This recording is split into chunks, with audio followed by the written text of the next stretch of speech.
ఇటువంటి కృష్ణయ్య గారు లాంటి వాళ్ళు కొన్ని వేల మంది బాధితులు ఈ చట్టం ద్వారా, నాటి చట్టం ద్వారా ప్రత్యక్షంగా నష్టం కలిగింది అని తమరికి ఈ వేదిక ద్వారా తెలియజేస్తున్నాను అధ్యక్ష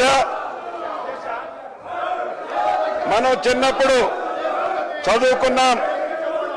ఒక పిట్ట కథ మీకు చెప్పాల్సిన అవసరం ఉంది అధ్యక్ష. 2 పిల్లులు రొట్టె కథ ఈ ధరణిలో ఉంది. ఏదైతే 2 పిల్లుల మధ్య ఒక రొట్టె కథ గ్రామీణ ప్రాంతాల్లో కథలుగా చెప్పుకుంటారు అధ్యక్ష. ఆ కథ ఏంటంటే, ఒక రొట్టె ముక్క, 2 రొట్టె ముక్కలు ఉంటాయి అధ్యక్ష. ఆ రొట్టె ముక్కలో ఒక పిల్లి ఆ సైజ్ ఎక్కువ ఉందని, ఇంకొక పిల్లి ఈ సైజ్ ఎక్కువ ఉందని కోతి పంచాయతీ చేస్తుంది అధ్యక్ష.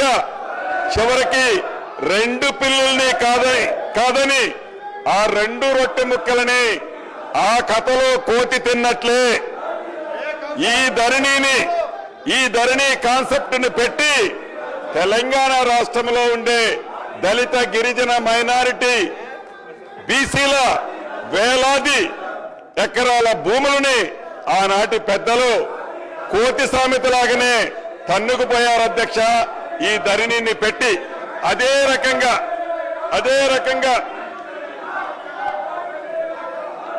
ఇటు రాష్ట్రంలో అటు దేశంలో 2014 ముందు కాంగ్రెస్ ప్రభుత్వం తీసుకొచ్చిన రెవెన్యూ చట్టాలు, సంస్కరణలు అని ఇక్కడ చెప్పాలి.